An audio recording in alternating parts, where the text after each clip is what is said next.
society. Today's dog is an intelligent, playful, and gentle companion for children. This dog's name is Lady. She's a normal puppy.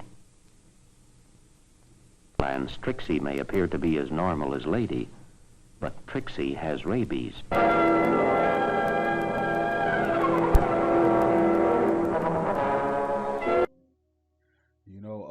Real quick, the word rabies.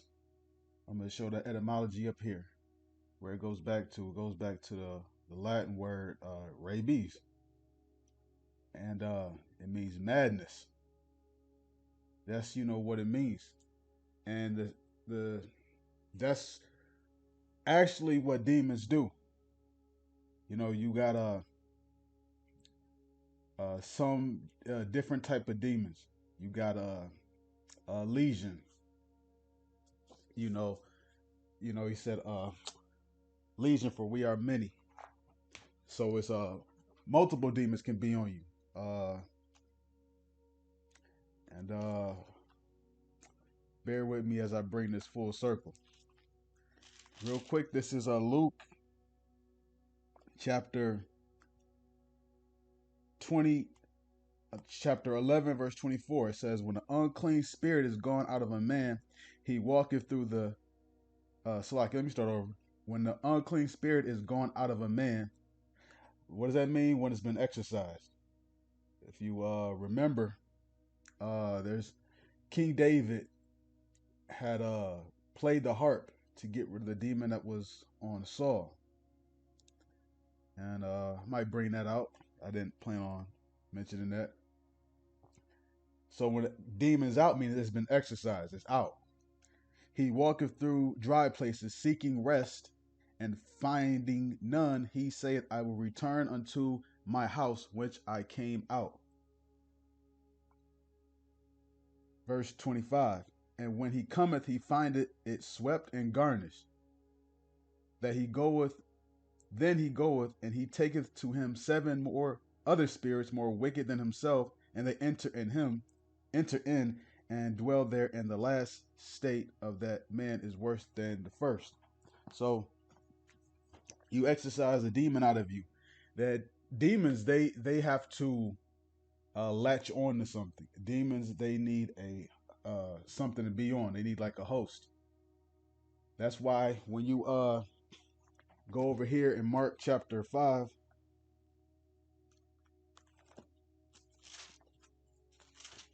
Mark chapter 5, verse I'll start with verse 1 actually.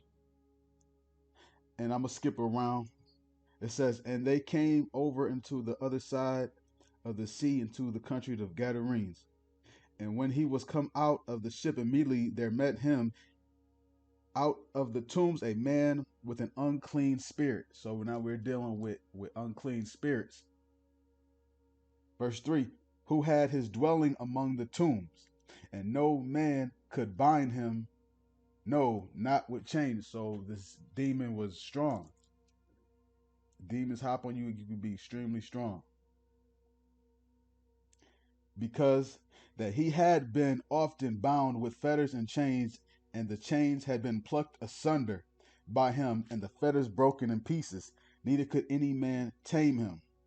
Verse 5, always night and day he was in the mountains and in the tombs, crying and cutting himself with stones. So this is the demon that's on him, that's making him do that. But when he saw Yahushua afar off, he ran and worshipped him.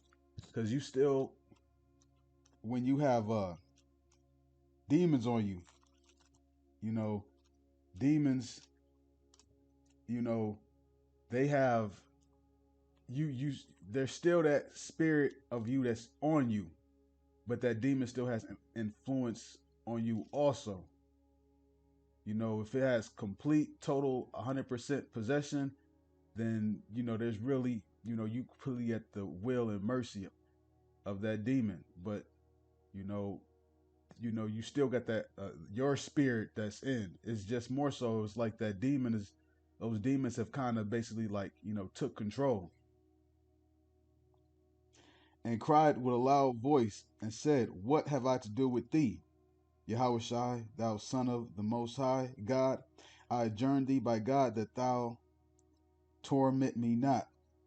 For he said unto him, Come out of the man, thou unclean spirit. And he asked him, What is thy name? So that unclean spirit left him. That unclean spirit is gone. Now, I'm going to read on. And he asked him, What is thy name? And he answered, saying, My name is Legion, for we are many. So this is the demons talking. It's multiple demons. 7 spirits stronger than they. You know, it's multiple. And he besought him much that he would not send them away out of the country. Now there was there nigh unto the mountains a great herd of swine feeding. And all the devils besought him, saying, Send us into the swine, that we may enter into them. Now, because they remember, when they leave, they're in the dry places. They seeking a place to go. When over here, they see swine, because they feel like they got to enter something. They need a little bit of rest. You know, let us go into the swine. Verse 13, and forthwith Yahushua gave them leave, and the unclean spirits went out and entered into the swine, and the herd ran violently down a steep place into the sea. They were about 2,000 and were choked in the sea. And they that fed the swine, and they that fed the swine fled and told it in the city and in the country, and they went out to see what it was that was done. And now, I thought I wasn't going to read all of it, but I ended up, I guess, I'm reading more than I thought I was. Matter of fact, let me keep reading. Verse 15. And they come to Yahushua and see him that was possessed with the devil and had the legion, sitting and clothed and in his right mind. And they were afraid. So he was now sane. Those demons were exorcised off of him. And those demons, they hopped up on the swine. Now, these demons right here, I'm showing you how basically they're on animals. These demons are on, can be on animals. And you get to see what these demons are making these animals do. Now, I'm going to let this play again. I'm going to stop it right here.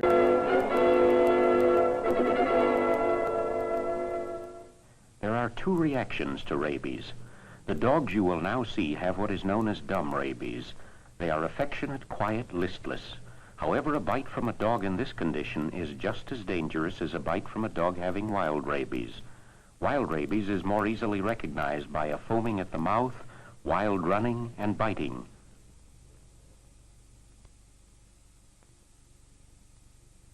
Rabies is a virus that a dog can catch when bitten by another dog, a coyote, a fox, or other animal that is sick with rabies. Rabies usually travels from a sick animal to another animal, or to a human being through the saliva entering an open cut. The virus enters the open wound and travels along the nerve channels to the brain. The rabies virus in the saliva does not live long in the open air. Rabid dog saliva, which may have dropped to the floor or on your furnishings, is no longer dangerous after it has been exposed for an hour in the open air. Now, Esau's giving you the Western science explanation of everything that's going on. And ain't nothing wrong with Western science when it's understood and applied right. However, how they acquire that knowledge is what's pure and evil and wickedness. You know, you wouldn't know all about ribosomes and spike proteins and DNAs and stuff like that if you not dissecting bodies and cutting them open and stuff like that. Hey, but scripture says, you know, thou art wiser than Daniel. You know, So Esau is giving you a Western science perspective, but I'm going to also give you a scriptural perspective of it as well. And a spiritual one. The saliva that is emitting from the dog also showed up in another precept how spirit was causing in Mark 9 and 20 the person to foam at the mouth. And you notice how it said if it bites you, also it can be with a scratch as well. But if there's a raccoon or a dog that got rabies and it bites you, it's not their blood getting into your blood, it's their saliva that's getting into your blood system, as you could see with the demonstrator how it goes through connecting RNA and stuff like that. And basically what I want to say is that that's a spirit entering into that person via saliva. Now, what scientific breakdown or enzyme that is that's being transferred into the bloodstream, that's a host. That's what that demon needs to get to inside of you. Demons, they need to latch on to stuff to get to their host. So sometimes for a ride, you have what's that?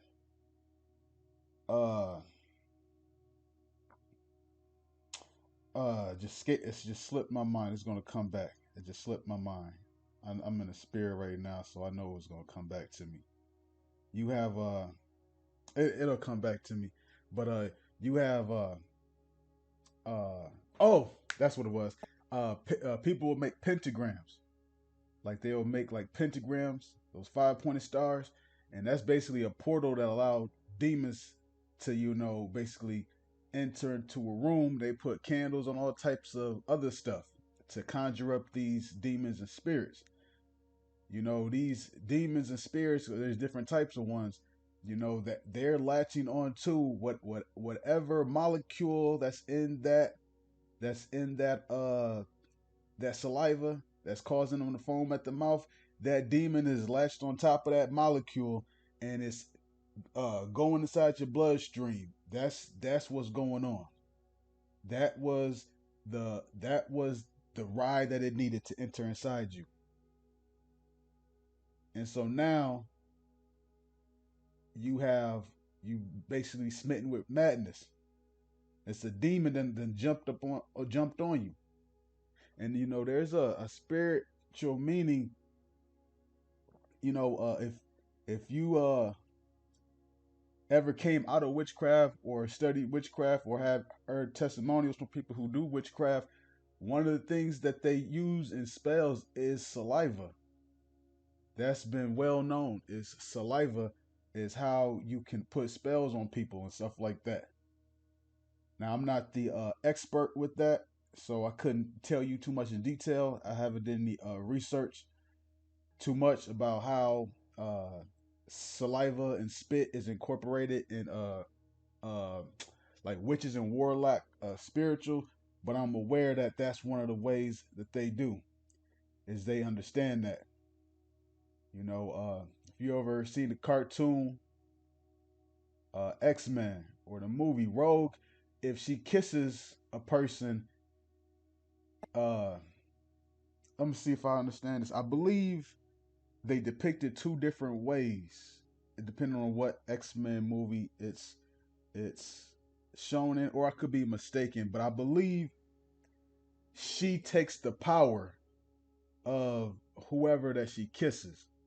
Because I know at least in the cartoon, she had kissed Cyclops, and after, because she had to do mouth to mouth CPR on Cyclops, and after she did it, she had his powers and she was shooting lasers. She's like, how do you turn this thing off? Because she was basically had some powers to know how to use it. And he said, close your eyes. So there's a spiritual meaning behind, saliva or Salaki. Let me keep. Many peculiar things a dog will do that can lead you to suspect he has rabies. In some cases, the dog will act as if he is continuously choking or as if something is stuck in his throat. He will be drooling constantly because the muscles of his throat are paralyzed and he cannot swallow his saliva. Many people speak of this drooling as foaming at the mouth. The dog may do such other odd things as dipping his entire head in a bucket of water while trying to drink. He may become even more affectionate than he has been before, but a loud noise or the slamming of a door may cause him to go into temporary spasms. A dog...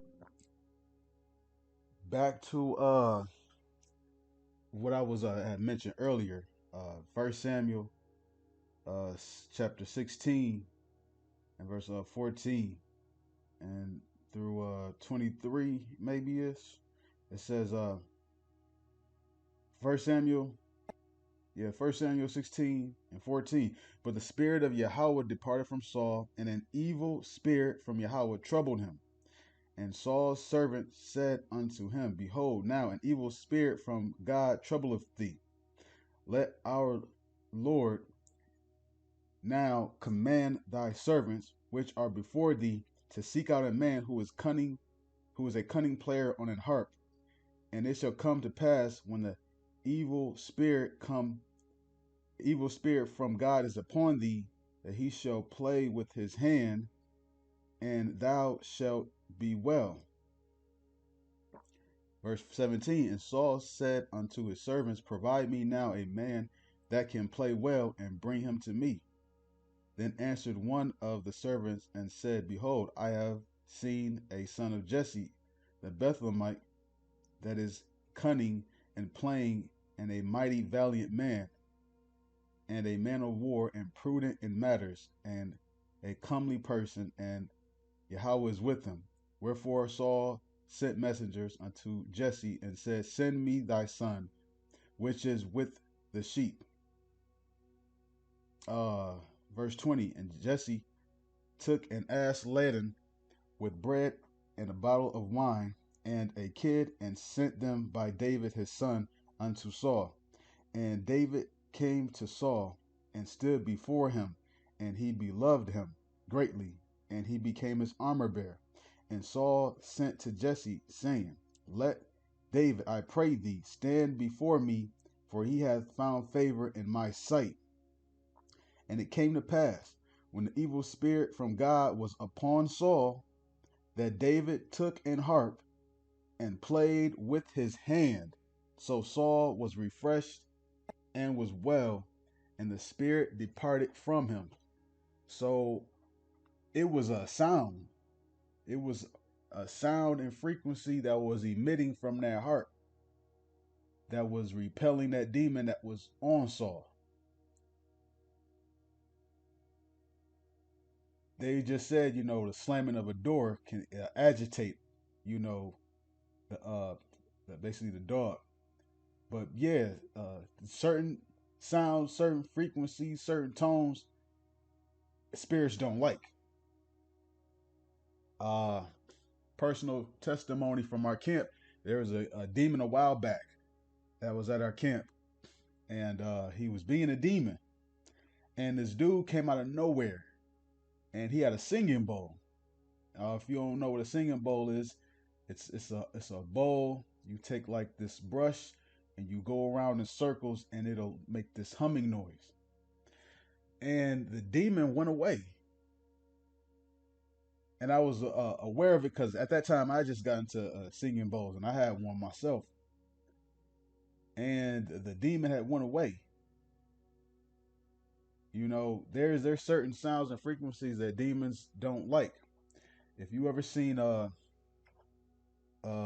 movie Venom, Venom is basically an alien symbiote from another planet that comes to Earth, and basically a demon or a spirit, and he needs to latch on to people in order to in order to really survive and thrive. And so the person he chooses at first is Spider-Man, long story short, and then Spider-Man gets off him, then or Spider-Man exercises off, and then he goes dwells in desert places. He couldn't go back to Spider-Man, so he finds Eddie Brock. Eddie Brock is the perfect candidate. Sometimes Demon Venom will leave Eddie Brock, or Eddie Brock might get him off of him, and then Venom goes to the dry places seeking rest, and he goes back to Eddie Brock, and Eddie Brock embraces those demons and those spirits, and whoever Venom is on, he kind of takes on the personality also of whoever he's attached to. So he has some influence, not complete control. But one of Venom's weaknesses is that he doesn't like sound. That's one of the things that he does not like, and he doesn't like fire. So he doesn't like sound, and he doesn't like fire. Uh, in the movie, and I was going to put it in post production, but copyright flagged the part that I was gonna put. But Venom is on top of like a very, very large building, and he's looking at the city, and then a plane flies by. You know that noise like, and as he's on there, Venom loses his power, and he becomes Eddie Brock because of that noise that made him go away, and he starts slipping and falling, and then you know as the sound bypasses, Venom basically latches back on to Eddie Brock, and he catches hold. He didn't like that sound. And Let There Be Carnage. Carnage also the same thing as basically as Venom. Uh, there, the woman, Venom's woman. Oh, not Venom. Carnage. Carnage's woman, because Carnage is latched on to Cletus Cassidy, and Cletus Cassidy's woman, Shriek, the Black NB. One of her powers is screaming, sound manipulation, and she let off this loud scream, and Carnage, started to dissolve, and Cletus Cassidy had started to appear, and they were about to die. He said, "Shut up! Don't do that. He's sensitive to sound. You'll kill him." And the demon said, "She does that one more time, I'm gonna bite her head off." Because those also though they needed to eat a lot. They needed to eat a lot. Venom needed to eat humans or chocolate in order to survive. And these that's the spirit of a gluttony. That's why there's a spirit of fasting. Those demons on you, that spirit of fasting. When a person eating those Popeye sandwiches and stuff like that, and they fighting at those IHOP waffle fights, a spirit done either hopped on them, or a spirit got stirred up that already was on them. Back to our regular scheduled programming. A dog with rabies might run headlong into the side of a wall. He may even break his teeth trying to bite a tree, a concrete post, or a wire fence. Should your dog or your neighbor's dog do anything like this, report it immediately to the police or the health officials in your city so that the dog can be examined carefully. Don't hesitate to report the dog because of your love or sense of loyalty. Because after a period of observation, if the dog proves healthy, he will be returned unharmed. But if the dog is sick with rabies, he will die within 11 days. Rabies always causes death in dogs. Notice see how you gotta get the dog help because the dog's not in its right mind. And Saul wasn't in his right mind, and somebody else had to get help for him, and he had to play that harp for him. Now, when another person has a demon on them, sometimes if the demon is kind of like how Legion was, or a demon is stronger than that person might not be in their right mind to get help for themselves, or understand that, man, go get somebody to play the harp, or I need to do this to get this demon off. Imagine the demon's on you so much and so bad that you can't get the demon off of you because the demon has complete control over you. You can't read the scriptures because this demon, you got a demon on you that won't allow you to read the scriptures. It won't even allow you to talk. You gnashing at your teeth. Their spirits are like that. Now, this is Mark chapter 9 and verse. Matter of fact, before I jump there, let me get Matthew chapter 10. This is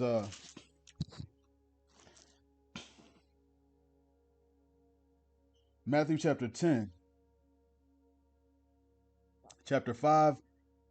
No, not chapter 5. Matthew chapter 10, verses 5 through 8. It says, These 12 Yahushua sent forth and commanded them, saying, Go not into the way of the Gentiles, and into any of the Samaritans enter ye not. So the 12, he sent them forth. That's what apostle means sent forth. Disciple means to teach.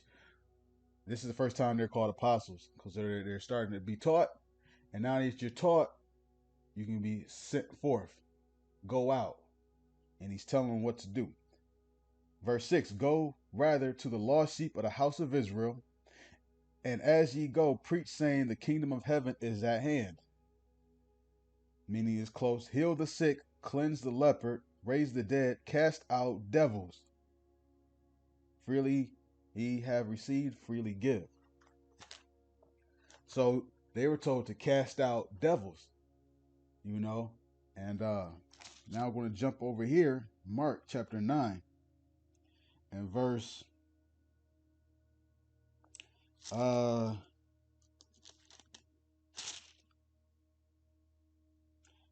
39. I want to start at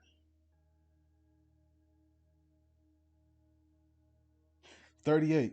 Mark 9 and 38. And John answered him, saying, Master, wait, I think I might want to start before that. Yeah. I definitely got to start before that. Mark chapter 9 and verse 14. And when he came to his disciples, he saw a great multitude about them, and the scribes questioning them. And straightway all the people, when they beheld him, were greatly amazed, and running to him, saluted him. And he asked the scribes, What question ye with them?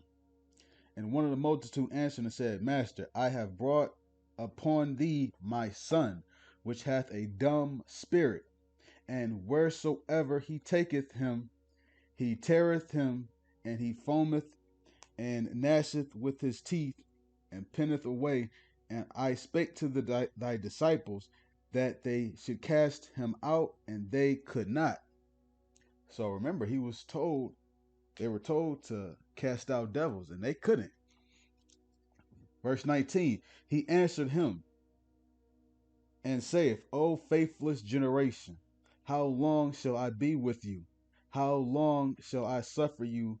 Bring him unto me. He said, I'm gonna have to be here with y'all forever. Like, man, like what's going on? Verse 20, and they brought him. Hold on one second. Salaki. Verse 20, and they brought him unto him, and when he saw him, straightway the spirit tear him, and he fell on the ground and wallowed foaming. And he asked his father, How long is it ago since this came unto him? And he said, Of a child, and oft times it hath cast him into the fire and into the waters to destroy him. But if thou canst do anything, have compassion on us and help us. So a demon, a spirit like this can't say, play a harp for me, go do this for me. And to be honest, a harp probably wasn't even going to do nothing. Because don't think that's just playing singing bowls and harps and stuff like this is going to cast out every demon. Some demons be like, hey, we here. What? Or they can resist it.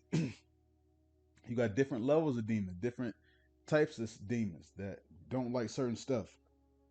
Verse 23, Yahweh said unto him, If thou canst believe, all things are possible to him that believeth. And straightway the father of the child crieth out, and said with tears, Lord, I believe. Help thou mine unbelief. When Yahweh saw that the people came running together, he rebuked the foul spirit, saying unto him, Thou dumb and deaf spirit, I charge thee, come out of him, and enter no more into him. The spirit cried, and rent him sore, and came out of him. And he was as one dead, insomuch that many said, He is dead. Verse 27, But Yahweh took him by the hand and lifted him up, and he arose. He was as one that dead because that demon was controlling every fiber of his being. And when it left out, basically his spirit was basically so used to like not even being in control that it wasn't even alive almost. Verse 28, And when he was come into the house, his disciples asked him privately, Why could not we cast him out? And he said unto them, This kind. So there is this type of spirit. You got different type of demons, different type of spirits.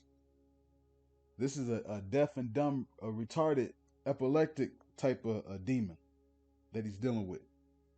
And he said unto them, This kind can come forth by nothing but by prayer and fasting. So he was able to do that by prayer and by fasting. Simply come out in the name of Yahweh Shai. That didn't do anything. Or I command you to come out. Whatever they had tried to do, it didn't do. He said it comes out by prayer and by fasting. So what does that mean? They weren't praying and they weren't fasting. Or maybe they were doing one and not the other. I suspect, could be wrong, but it's just speculation that they weren't fasting. And it goes on into fasting, how important fasting is. Because it's an act of selflessness because you fasted for somebody else. Here it is.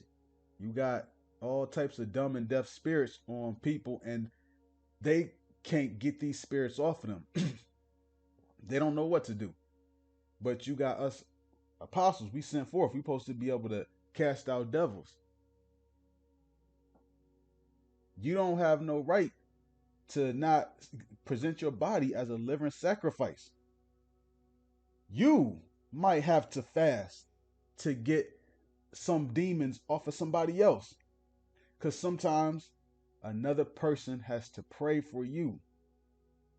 And sometimes you have to pray for other people.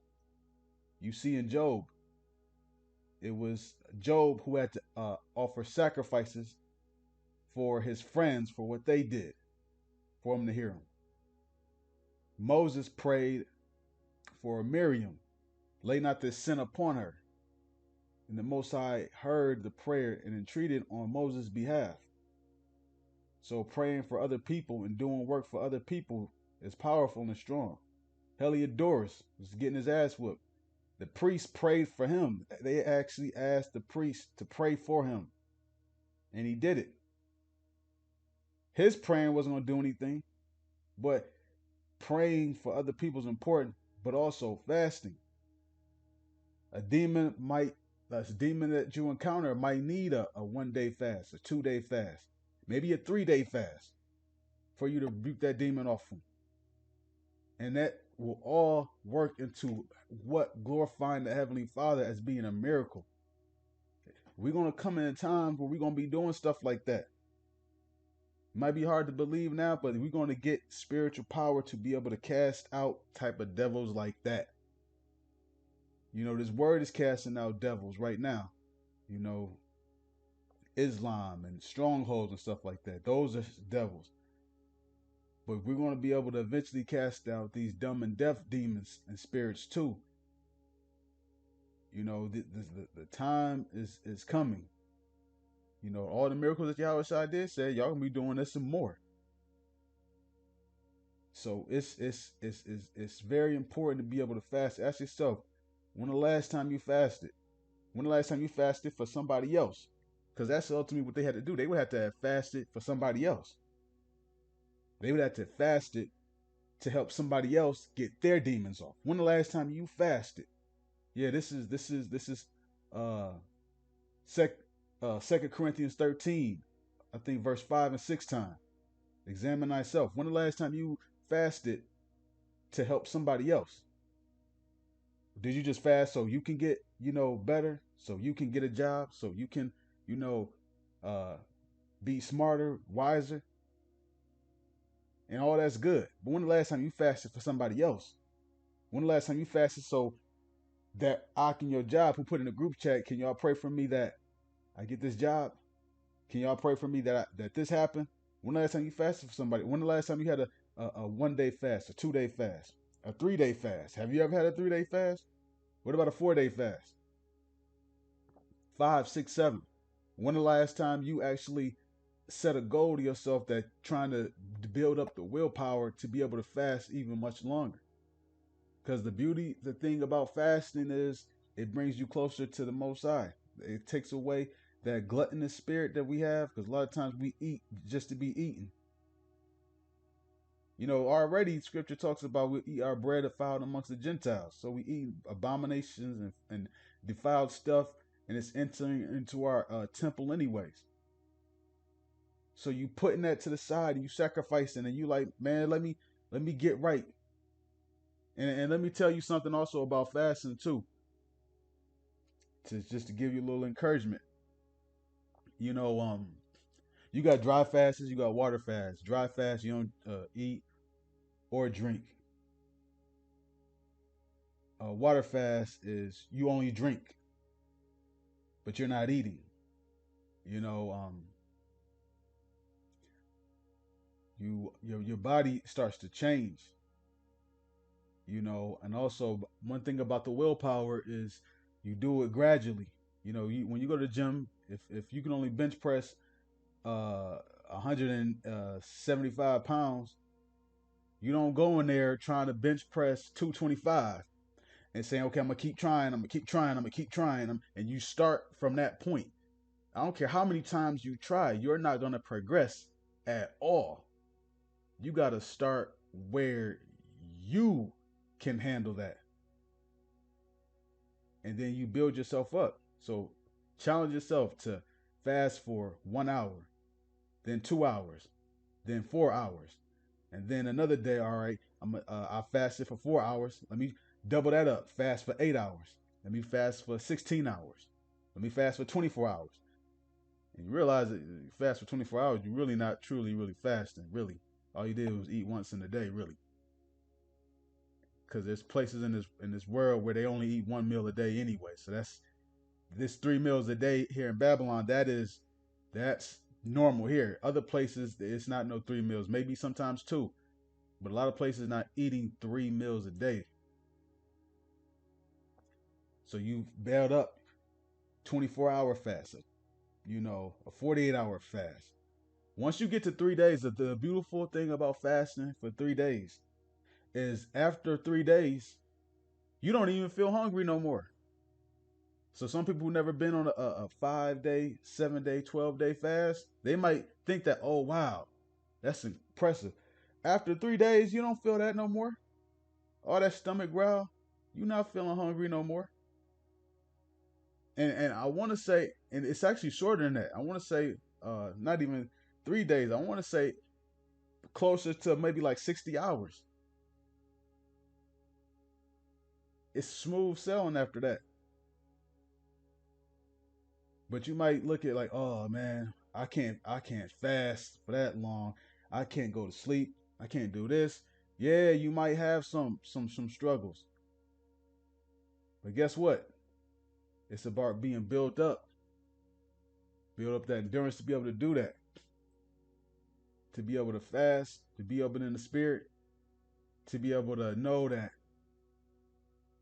you had the discipline, but also you reaping the spiritual benefits with fasting, and also you able to spot more demons. Your senses are heightened when you fast. There's so much benefits to fasting, because this lesson ain't about fasting, but I'm just a subcategory of this mentioned about fasting and how important it is to fast. You know, a real fast. Back to the video. Rabies in dogs can be prevented in many ways. The first and most important way of preventing rabies is to have your dog vaccinated. Many communities have periodic public programs of the type you see here. These are sponsored by veterinarians in cooperation with the local health departments. Veterinarians recommend that your dog be vaccinated against rabies regularly. Some veterinarians use a vaccine which is effective for 3 years, and others use a vaccine which is effective for 1 year. When your dog is vaccinated, find out what type of vaccine has been used and how soon the dog should be revaccinated. This vaccination is not harmful to your dog in any way. Don't allow fear or affection for your dog to keep you from having your dog vaccinated regularly. Damn devil had to throw that in there. But anyways,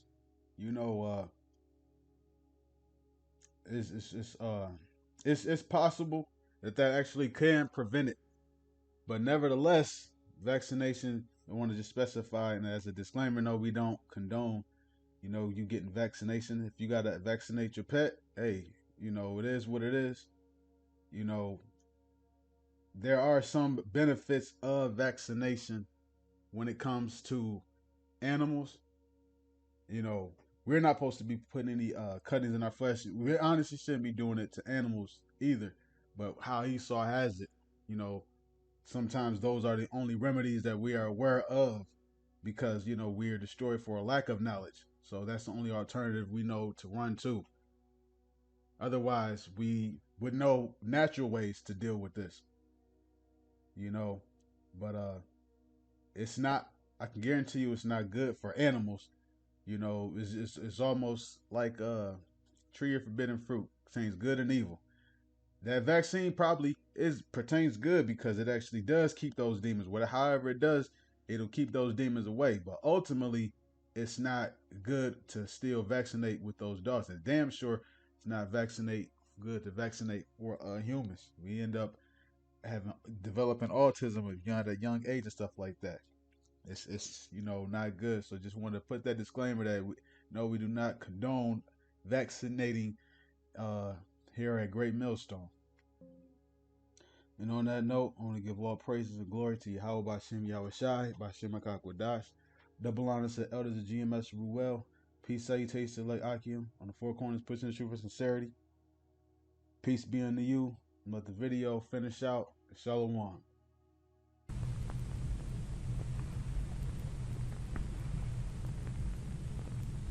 The second way of preventing the spread of rabies is to keep your dog in the house or in a fence yard so that he doesn't have contact with stray dogs that may have rabies. Third, when you take your dog out, keep him on a leash so that you're always able to watch and control him. Be sure your dog is licensed and has an identification tag on his collar. And then if he gets lost, it'll be possible for someone to return him to you so he won't wander the streets and become a stray. People get rabies if they're bitten by a dog that is sick with rabies, like the dog you see here. If you're bitten by any dog, even if he appears to be healthy, get away from the dog immediately. If he's a strange dog and you do not know his owner, try if you can to notice his size, color, and breed so that you can describe him. And then the bite should be cleansed thoroughly with lukewarm, soapy water. Report the dog bite to the police or the sheriff. Contact your doctor or go to the emergency service of the nearest hospital immediately. Never try to treat any dog bite. After you've taken these steps, follow your doctor's directions and the instructions of the police. Even well cared for dogs that are kept in their own yards might bite a person who enters the yard. The person bitten may be a delivery man, the gas man coming to read the meter, or a child trying to recover his ball that's gone over the fence.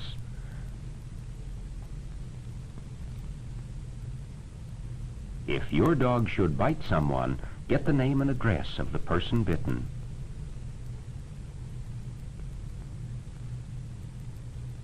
If it is a child, take him to his parents immediately. Notify the police or health department in your city.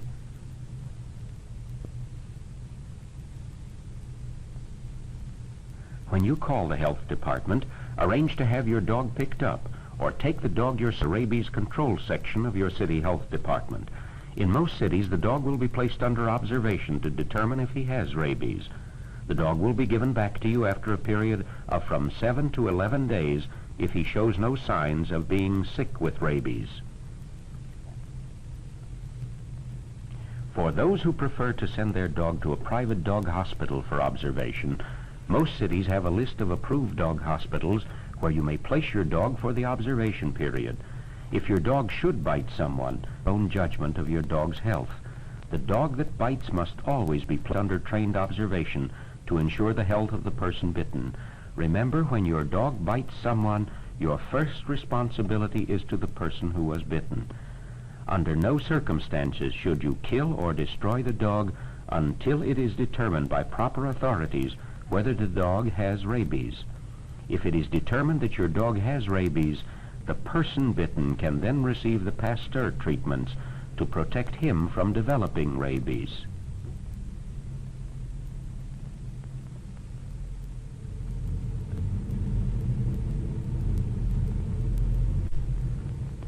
If you live in the country or in a small community where there are no public facilities for examining your dog, place him in a pen away from animals and people. If the dog has rabies, he will die within 11 days. If that happens, it is then easy for a laboratory to determine whether he had rabies. Do not bury or otherwise destroy the body. Telephone or contact your state authorities immediately as to the procedure for you to follow.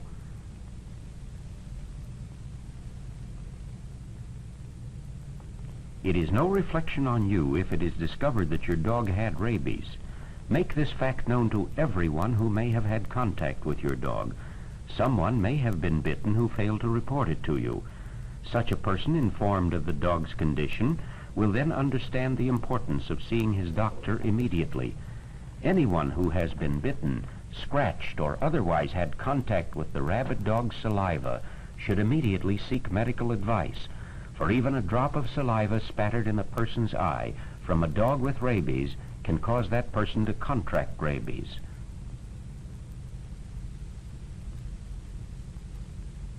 Of course, the best precaution is to keep from being bitten. Your dog or a neighbor's pet is more likely to bite you when he is eating or drinking. If you see a stray dog walking down the street, don't bother him. Don't get into the habit of going up to a stray dog and petting him. Never put your hands through a fence to pet a dog. Don't ever tease a dog, especially if he's tied or confined to the yard. Don't play too strenuously with your dog on a hot day.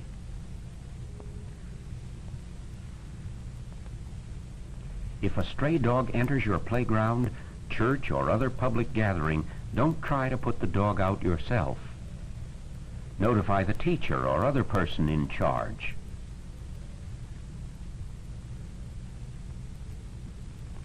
Don't try to separate dogs that are fighting. If a hose is nearby, spray water on the dogs to separate them, keeping at a safe distance. If you see a dog acting in an odd manner, stay away from him. Report this to the owner right away. If the dog is a stray, call your police or the sheriff. The purpose of this picture is to inform you of the seriousness of dog bites. Other infections can be caused by dog bites, but the most dangerous result of a dog bite is rabies. All dog bites are serious. Never dismiss a dog bite by saying, "Spotty is a pet. I know he can't be sick. Besides, he has his rabies vaccination." Even though the rabies vaccine has been proved very effective in vaccinating most dogs, there is an occasional dog in which the vaccine is ineffective.